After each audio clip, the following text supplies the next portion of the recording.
상조 환자 The Resident Patient. 셜록 홈즈와 함께한 모험 중 상조 환자 사건은 내게 깊은 인상을 남겼다. 그날은 런던의 안개가 짙게 깔린 10월의 저녁이었다. 나는 베이커 가이 거실에서 홈즈와 차를 마시며 한가로운 시간을 보내고 있었다. 홈즈는 바이올린을 만지작거리며 무언가 생각에 잠겨 있었고 나는 신문을 뒤적이고 있었다. 그때 문 두드리는 소리가 들렸고 허드슨 부인이 들어와 손님을 안내했다. 문 앞에 선 이는 퍼시 트레벨리언 박사였다. 그는 키가 작고 안경을 쓴 신경질적인 인물로 손에 든 모자를 쥐고 있었다. 홈즈 씨, 그가 떨리는 목소리로 말했다. 제발 도와주세요. 제 집에서 이상한 일들이 일어나고 있어요. 홈즈는 바이올린을 내려놓고 말했다. 앉아서 얘기해봐. 왓슨, 메모 준비해. 트레벨리언은 의자에 앉아 이야기를 시작했다. 그는 신경질환 전문 의사로 몇 년 전 돈이 없어 진료소를 열지 못하고 있었다. 그러던 중 블레싱턴이라는 부유한 남자가 나타나 모든 비용을 대주겠다고 제안했다. 조건은 단 하나였어요. 트레벨리언이 말했다. 블레싱턴이 제 집에 상주하며 치료를 받는 거였죠. 그는 신경과민증을 앓고 있다더군요. 그런데 뭐가 문제지? 내가 물었다. 최근 들어 그가 이상해졌어요.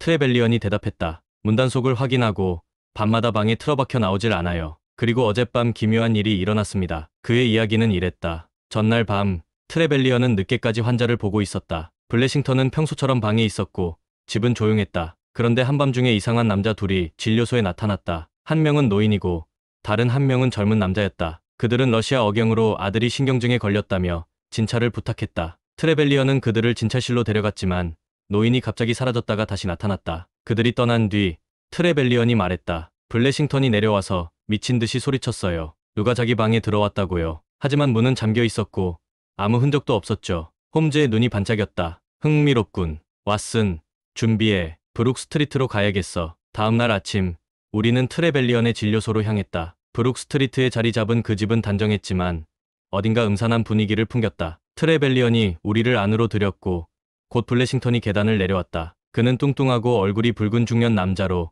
눈빛은 불안으로 가득 차 있었다. 홈즈 씨, 그가 소리쳤다. 누가 저를 죽이려 해요.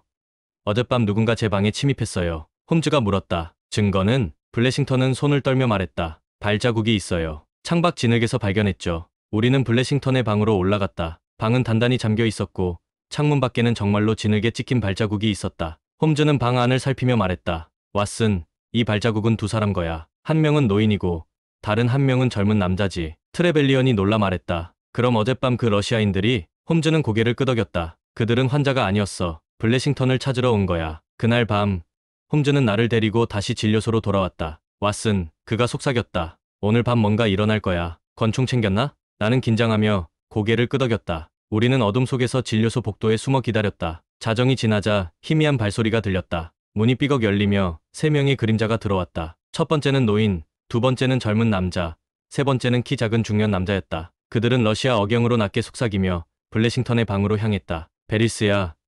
홈즈가 내 귀에 속삭였다. 복수자들이지. 문이 열리고 고지어 블레싱턴의 비명이 들렸다. 내가 달려가려 했지만 홈즈가 나를 붙잡았다. 기다려.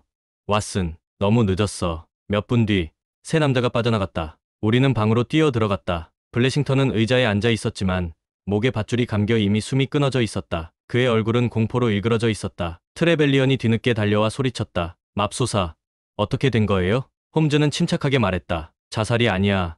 트레벨리언 박사, 살인이지. 다음 날 우리는 베이커 가에서 사건을 정리했다. 홈즈가 설명했다. 블레싱턴의 본명은 서튼이야. 그는 과거 은행 강도단의 일원이었고 베리스라는 세 명의 동료와 함께 범죄를 저질렀지. 하지만 서튼은 그들을 배신하고 경찰에 밀고했어. 베리스는 감옥에 갇혔고 서튼은 이름을 바꿔 블레싱턴으로 살았던 거야. 내가 물었다. 그럼 베리스가 어떻게 그를 찾았지? 우연이었어. 홈즈가 말했다. 트레벨리언의 진료소가 신문에 실렸고 베리스 중 한 명이 그를 알아봤지. 어젯밤은 정찰이었고 오늘 밤 복수를 끝낸 거야. 트레벨리언은 창백한 얼굴로 말했다. 그럼 제가 그를 죽인 꼴이군요. 홈즈가 단호히 말했다. 아니야. 블레싱턴의 과거가 그를 죽인 거지. 자네는 아무 잘못 없어. 나는 물었다. 그럼 베리스는? 도망쳤어.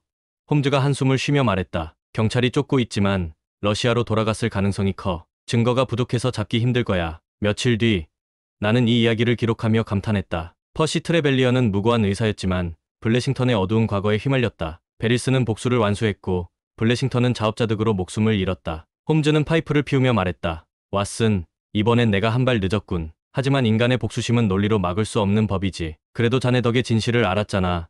내가 위로하듯 말했다. 그렇게 상조 환자 사건은 끝났다. 정의가 승리하지는 않았지만 홈즈의 추리는 또 한 번 어둠 속 진실을 밝혀냈다.